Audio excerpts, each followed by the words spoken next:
Casos de crueldade contra animais crescem na macro-região. Mesmo com o aumento de penas, especialistas alertam sobre a importância de políticas públicas para o tema. A violência contra animais é crime no Brasil. A pena pode chegar entre 2 a 5 anos de prisão, multa, além da perda da guarda do animal. Um levantamento feito pela produção do Núcleo de Jornalismo da TV Clube mostra que só no primeiro semestre de 2025 já foram registradas pelo menos 7 ocorrências desse tipo na macro-região, envolvendo agressão e maus tratos a diversos animais. Em fevereiro deste ano, 26 gatos foram mortos e envenenados. O laudo apontou presença de mercúrio, chumbinho e pesticida no estômago dos animais. Recentemente, a Justiça condenou a 13 anos e 7 meses de prisão, além de multa para a Aparecida Donizete Berigo, de 60 anos, vizinha da cuidadora dos gatos. Os investigadores foram atrás de gravação ambiental e encontrou uma gravação ambiental em que a suspeita, ela sai da casa dela, joga algo para os gatos, esses gatos comem esse objeto e logo em seguida alguns começam a passar mal ali mesmo no local. Ainda segundo o delegado, no celular da suspeita foi encontrada uma busca de como espantar gatos e testemunhas também disseram que ela não gostava da presença dos felinos no local.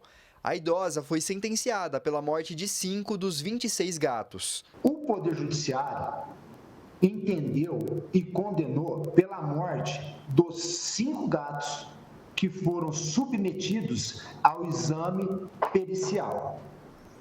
Então, por cada gato, o Poder Judiciário condenou a uma pena de 2 anos, 8 meses e 20 dias. Multiplicando por 5, nós chegamos à pena de 13 anos, 7 meses e 10 dias. O Ministério Público ofereceu a denúncia por maus tratos com resultado de morte por 26 vezes, porque de acordo com o inquérito policial, foram 26 gatos mortos. Esse não é um caso isolado. Em março, 2 mulheres foram presas em flagrante por maus tratos a 3 animais em Batatais. A Polícia Civil chegou até elas após uma denúncia e uma filmagem compartilhada nas redes sociais.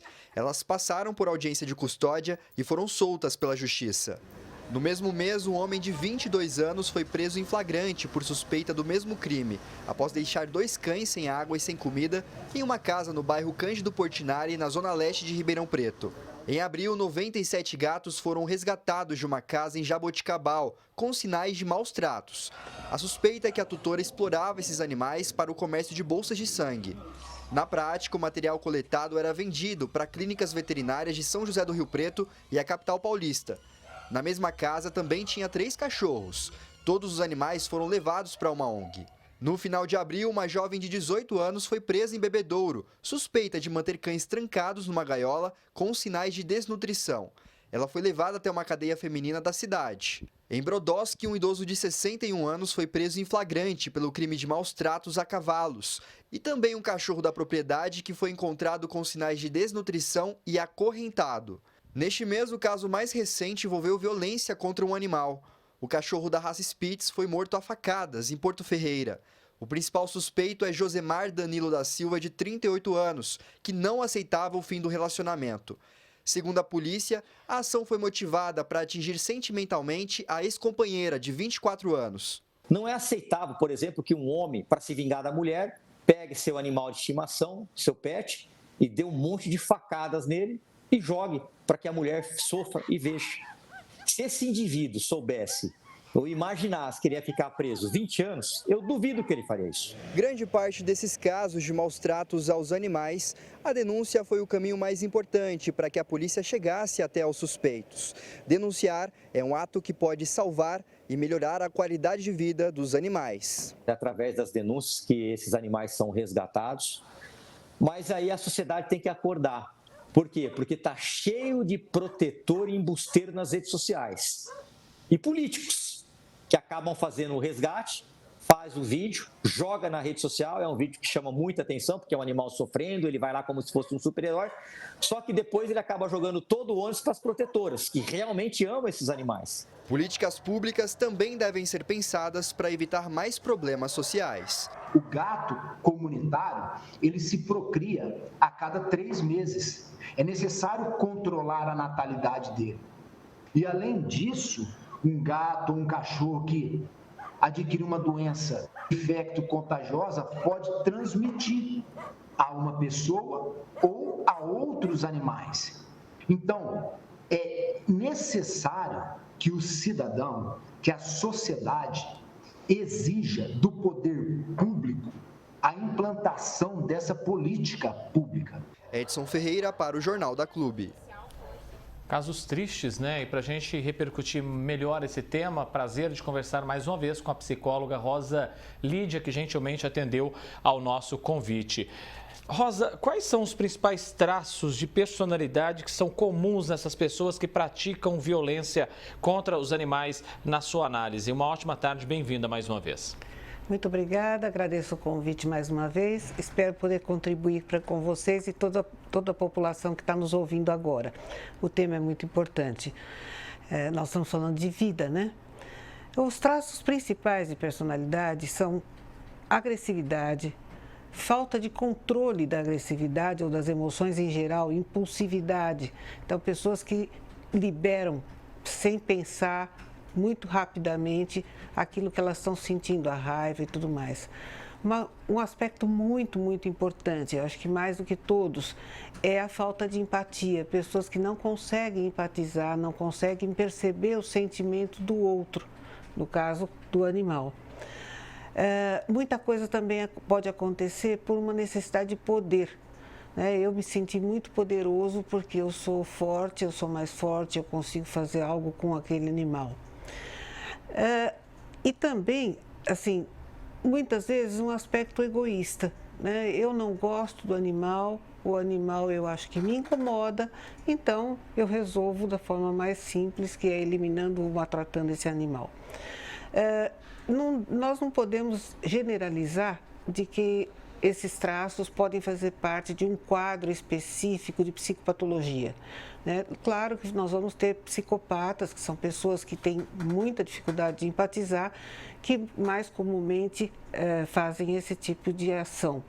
Mas isso pode acontecer com pessoas que não têm traços de personalidade tão doentios, né? Mas que apresentam essas características que eu acabei de descrever. Claro que também a gente tem que pensar que entram aspectos culturais, aspectos sociais, que não são só dos aspectos da pessoa. Então, por exemplo, aspectos culturais, as culturas que incentivam de alguma forma o maltrato. Por exemplo, quando a gente fala em touradas. A tourada é um ato de muita crueldade para com animais e é aceito e é bem visto, inclusive, torna-se um espetáculo, né? Muitos sacrifícios religiosos que são feitos com animais sem pensar no que esse bicho está sofrendo, no que está acontecendo.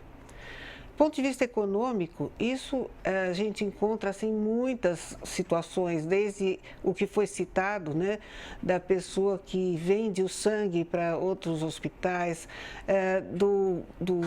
das pessoas que criam as matrizes para procriar e ganhar dinheiro com a venda de animais. Então, assim, tem vários aspectos aí econômicos que podem entrar. Pessoas que precisam do animal para sobreviver. Então, por exemplo, uma pessoa que tem uma carroça e que tem um animal, um cavalo, mas ele não tem condições de cuidar bem desse cavalo. Acaba sobrecarregando ele com peso, acaba alimentando mal o animal. Então, são outras características aí de sofrimento que os animais têm, que não são necessariamente ligados a um indivíduo, mas a condições sociais, econômicas, culturais, como eu coloquei antes. Alguns traços, Rosa, podem já ser observados até mesmo na infância? Isso pode mostrar que esse indivíduo vá futuramente cometer algum tipo de crime como esse? Veja, acontece com criança, principalmente quando eles são muito pequenos, que eles ainda não têm muito essa noção de que pode ferir, de que pode machucar. Então, logo no começo da infância, isso não necessariamente demonstra um problema, demonstra que a gente precisa ensinar essa criança, ela precisa ser sensibilizada para a situação. Conforme ela vai crescendo, ela já teria maiores condições de ter esse entendimento. Então, além da família ter que cuidar no sentido de educar, prestar atenção a outros sintomas, vamos dizer, que podem estar surgindo, como aqueles traços que eu falei, a criança está muito agressiva, a criança está muito impulsiva, é muito egoísta. Isso tudo pode compor uma certa dificuldade e enxergar isso como a criança pedindo socorro. Ela está fazendo isso porque alguma coisa não está bem. Então, é muito importante que os pais prestem atenção a isso e levem para um profissional para fazer uma avaliação. E é claro, né, a gente está falando de comportamentos violentos que precisam ser tratados. Sem dúvida nenhuma. Precisam ser tratados e, assim, eles podem ser indícios de comportamentos futuros da criança quando adulta, dela começar a ter esse mesmo tipo de comportamentos, não relacionados somente a animais, mas com seres humanos também. Então, por trás das brigas, das brigas de casal, das brigas de amigos e tudo mais, pode ser função desses traços que já estavam aparecendo antes, né? Porque são os mesmos traços que levam às brigas comumente. Sem dúvida alguma, né? É claro que a gente torce para que as pessoas mudem, que esses comportamentos mudem, porque existe lei, né, gente? Tudo que acontece numa agressão contra animal é crime, né? E infelizmente muitas vezes esses animais são indefesos e acabam recebendo ali uma violência extrema, acabam até matando alguns animais, como a gente viu que infelizmente aconteceu recentemente aqui na nossa macro-região. Psicóloga Rosa Lídia, agradeço muito a sua presença aqui com a gente mais uma vez. Tenho certeza que as suas palavras agregaram muito aqui para nós. Um abraço e até mais, viu? Muito obrigada. Um abraço a todos. Até mais.